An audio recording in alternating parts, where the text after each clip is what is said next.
जैसा कि last episode में हमने देखा कि ज़ियान मैनली स्टीन मशीनरीज के अंदर अपने भाइयों के साथ बैठा था और वहाँ पर अब आइस एम्परर एक आदमी को लेकर आता है। ज़ियान आइस एम्परर को चाय देता है और अपने भाइयों को इनके बारे में बताता है और कहता है कि ये मेरे दोस्त हैं और बहुत शक्तिशाली भी हैं। ज़ीडिंग कहता है कि इनसे निकलने वाले ऑरा से भी साफ पता चलता है कि ये बहुत शक्तिशाली हैं और हमें खुशी हुई कि ये हमारे यहाँ पधारे हैं। अब ज़ीली उस आदमी से पूछताछ करता है और उसे बताने को कहता है कि आखिर तुमने क्विंगलिंग को कहाँ छुपा कर रखा है। अगर आप भूल गए हो तो मैं बता दूं कि क्विंगलिंग वही लड़की है जिसके पास स्नेक सोल थी, जो ह्यूमंस और स्नेक्स की डिसेंडेंट थी। उसने ही पिछली बार लावा वाली जगह पर डी स्नेक्स को काबू किया था, लेकिन अब क्विंगलिंग को किडनैप कर लिया गया है। ज़ियान ज़ीडिंग से पूछता है कि आखिर ये हुआ कैसे, जिस पर ज़ीडिंग बताता है कि 2 दिन पहले क्विंगलिंग खाना ढूंढने के लिए बाहर गई थी, लेकिन तभी उसे किसी ने किडनैप कर लिया था। हमने उसे ढूंढने के लिए बहुत इन्वेस्टिगेशन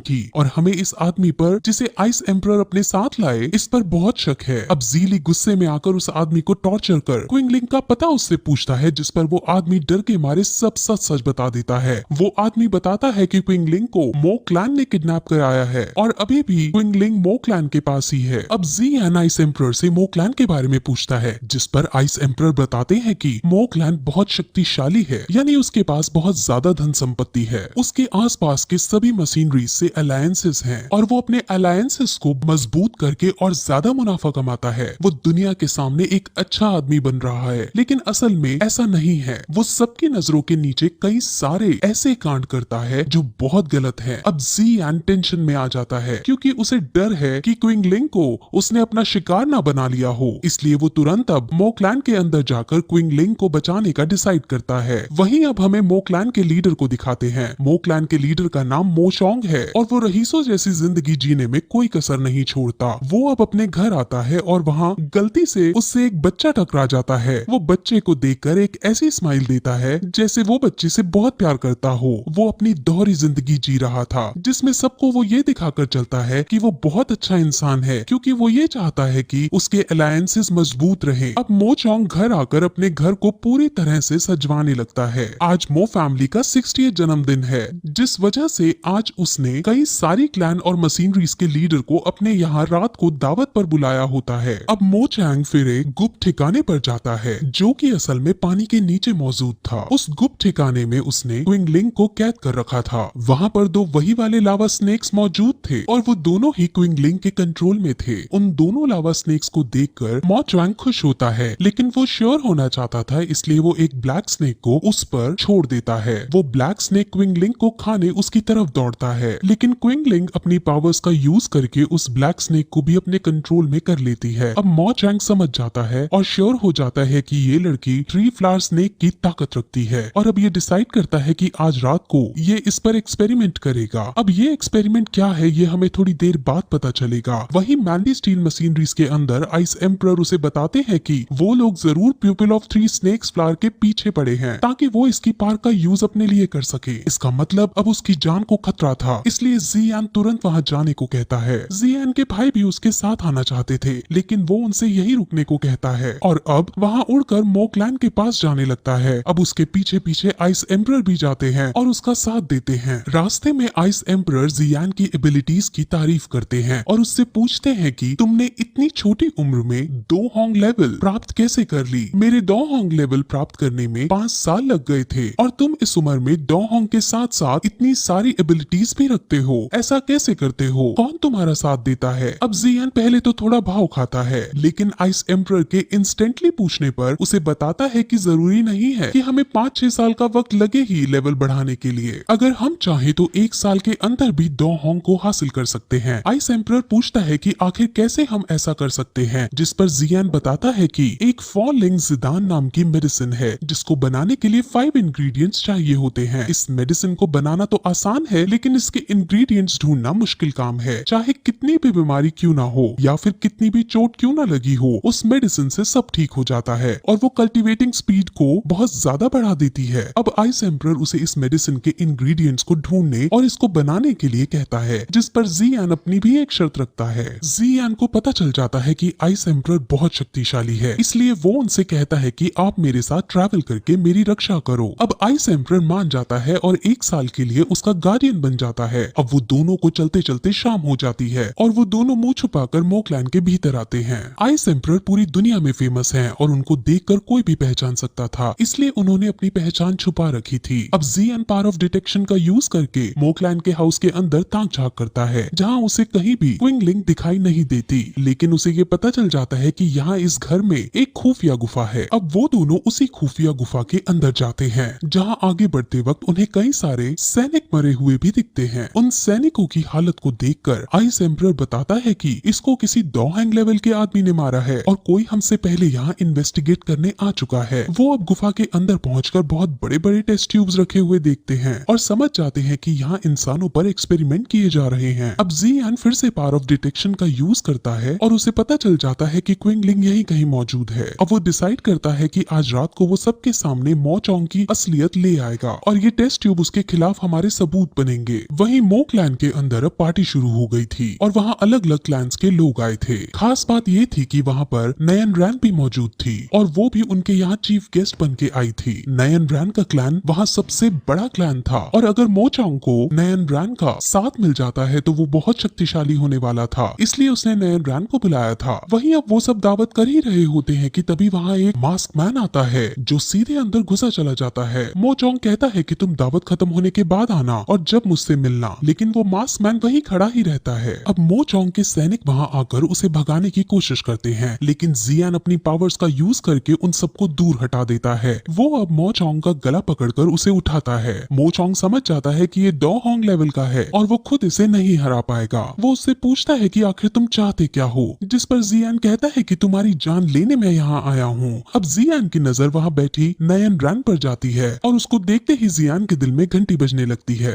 और अब वो कहता है कि आज तुम्हें इनमें से कोई नहीं बचा पाएगा। जिस पर अब नयन रैन मो चोंग के पास आती है और कहती है कि तुम्हें इसको मारने से पहले मेरा सामना करना होगा। ज़ियान अब इनडायरेक्ट वे में मो चोंग की पोल खोलनी शुरू करता है और कहता है कि उसने अच्छाई का जो चादर ओढ़ रखा है उसको हटाने का वक्त आ गया है और तुम्हारी सच्चाई आज सबको पता चल कर रहेगी। नयन रैन बहुत शौक होती है कि आखिर ये किस बारे में बात कर रहा है, क्योंकि वो तो यही समझती है कि मो चोंग बहुत अच्छा आदमी है। अब आइस एम्परर फिर पीछे से आते हैं और उस टेस्ट ट्यूब को सबको दिखाते हैं और सबको ये बताते हैं कि ये ह्यूमंस पर एक्सपेरिमेंट कर रहा है और उनकी पावर्स को खींचकर खुद यूज कर रहा है। अब नयन रैन को मो चोंग पर बहुत गुस्सा आता है और वो अभी मो चोंग का गला काटना चाहती है, लेकिन आसपास कई सारे लोग मौजूद हैं, इसलिए वो कुछ ना कहकर सीधे उस जगह को छोड़कर चली जाती है। वहीं अब नयन रैन का साथ छोड़कर जाना मो चोंग को बर्दाश्त नहीं होता और वो बहुत ज्यादा गुस्से में आकर अपने असली रूप में आ जाता है। उसने अपने आप को एक्सपेरिमेंट्स करके एक मॉन्स्टर के रूप में कन्वर्ट कर लिया था और वो अब सीधे ज़ियान पर हमला करता है। ज़ियान बड़ी आसानी से उसको पीट देता है और मो चोंग को जब लगता है कि वो नहीं जीत पाएगा तो वो अपने ही साथी का, जिसको मो चोंग के बारे में सब पता था, उसकी बॉडी में से भी एनर्जी ले लेता है, यानी उसकी एनर्जी सक कर लेता है, जिससे वो आदमी वहीं मर जाता है। अब मो चोंग के पास थोड़ी शक्ति आ चुकी थी, लेकिन अब भी ज़ियान उसे आसानी से मार दे रहा था। इसीलिए अब मो चोंग वहाँ से भागकर सीधे क्विंगलिंग के पास जाकर उसकी पावर्स लेने का डिसाइड करता है और वो तेजी से भागकर वहाँ जाता है। ज़ियान समझ जाता है कि ये कहाँ जा रहा है, इसलिए वो खुद उसको रोकने उसके पीछे दौड़ता है, लेकिन मो चोंग एक पॉन्ड के अंदर कूद जाता है। ज़ियान खुद उस पॉन्ड के अंदर नहीं जा पा रहा होता क्योंकि उस पॉन्ड के आसपास शील्ड लगी हुई थी। मो चोंग पॉन्ड के अंदर क्विंगलिंग को देखता है और उसकी एनर्जी सक करने ही वाला होता है कि तभी वहाँ डॉ होंग लेवल की एक लड़की आ पहुँचती है और वो तुरंत क्विंगलिंग को गोद में उठाकर अपने साथ पॉन्ड के बाहर ले जाती है। वो उसे उठाकर उड़ते हुए कहीं दूर ले जाती है और ज़ियान उसको देखकर अब खुद भी उड़कर क्विंगलिंग के पास जाने लगता है। अब ज़ियान उस लड़की के पास पहुंचकर कहता है कि क्विंगलिंग को मेरे हवाले कर दो, अगर नहीं करोगी तो बहुत बुरा होगा। हम दोनों ही डॉ होंग लेवल के हैं, जिस वजह से हमारे बीच की फाइट बहुत डिस्ट्रक्शन फैलाएगी, लेकिन मैं रिजल्ट्स की चिंता ना करके क्विंगलिंग को हासिल करने की कोशिश करूंगा। अब वो लड़की ज़ियान की धमकी से नहीं डरती और आइस एम्परर और ज़ियान दोनों अब मिलकर उस पर अटैक करते हैं। उनके बीच अब फाइट होने लगती है और दोनों अपनी अपनी एबिलिटीज का यूज करके एक दूसरे पर अटैक करते हैं, लेकिन इस बीच तभी वहाँ मो चोंग आ पहुंचता है और वो क्विंगलिंग के पास पहुंचकर उसे पकड़ लेता है और उसको बाइट करने ही वाला होता है कि तभी वहाँ वो लड़की उसे बचा लेती है। अब उसने थोड़ा सा बाइट कर लिया था, जिस वजह से क्विंगलिंग बहुत बुरी हालत में आ चुकी थी और मो चोंग अब थोड़ा शक्तिशाली हो चुका था। सबसे पहले अब ज़ियान क्विंगलिंग को एक सेफ प्लेस पर रखता है और वहीं आइस एम्परर मो चोंग पर हमला करते हैं। वो लड़की अब क्विंगलिंग के पास आती है और उसकी बिगड़ती हालत को देखती है। वो लेडी अब उसे उसे बताती है कि वो स्नेक फैमिली में से है और वो खुद भी इसकी देखभाल करना चाहती है क्योंकि ये हमारे ही परिवार की लड़की है। अब इसकी हालत बिगड़ती जा रही थी और हमें अब इसे पवित्र अकबरे पर ले जाना होगा ताकि ये सही हो सके। जियान के मास्टर भी जियान को बताते हैं कि ये स्नेक लेडी सही कह रही है और क्विंगलिंग को तुम इस स्नेक लेडी को दे दो। अब जियान थोड़ा सा उस स्नेक लेडी पर शक करता है, लेकिन वो स्नेक लेडी उसे समझाती है कि वो खुद 3 फ्लावर स्नेक को पिछले कुछ महीनों से ढूंढ रही थी और वो इसे ढूंढते ढूंढते यहाँ तक पहुंची है और अब वो जियान से प्रॉमिस करती है कि वो इसको बचा लेगी। जियान अब क्विंगलिंग को उसको दे देता है और स्नेक लेडी क्विंगलिंग को अपने साथ उड़ाकर ले जाती है। वही अब मोचोंग फिर से उठ खड़ा होता है और जियान पर हमला करता है। मोचोंग अब बहुत शक्तिशाली हो चुका था और अब जियान उसको नहीं हरा पा रहा था। जियान और आइस एम्परर मिलकर कोशिश करते हैं, लेकिन अब भी वो उस पर डोमिनेट नहीं कर पाते। अब जियान के पास और कोई चारा नहीं था, इसलिए वो एक तरकीब सोचता है। जो उसने 2 डिफरेंट टाइप की फ्लेम हासिल की थी, वो इन्हें मिक्स करके एक नई फ्लेम बनाने का डिसाइड करता है। आइस एम्परर उसे ऐसा करने से साफ मना करते हैं क्योंकि ऐसा करने से बहुत ज्यादा एनर्जी प्रोड्यूस होगी जिससे जियान की जान को खतरा है। उसके मास्टर भी उसे मना करते हैं कि ऐसा मत करो, लेकिन जियान कहता है कि उसको क्विंगलिंग को बचाने के लिए ऐसा करना ही होगा। अब उसके मास्टर भी उसके सामने झुक जाते हैं और जियान दोनों फ्लेम्स को मिलाने लगता है। ऐसा करने के लिए उसे अपनी सोल को स्टेबलाइज करना है, इसीलिए उसके मास्टर अब उसे उसके सबकॉन्शियस माइंड के अंदर भेज देते हैं और उसे अब फोकस करने को कहते हैं। अब उन दोनों फायर्स के कॉम्बिनेशन से एक एनर्जी प्रोड्यूस होती है जो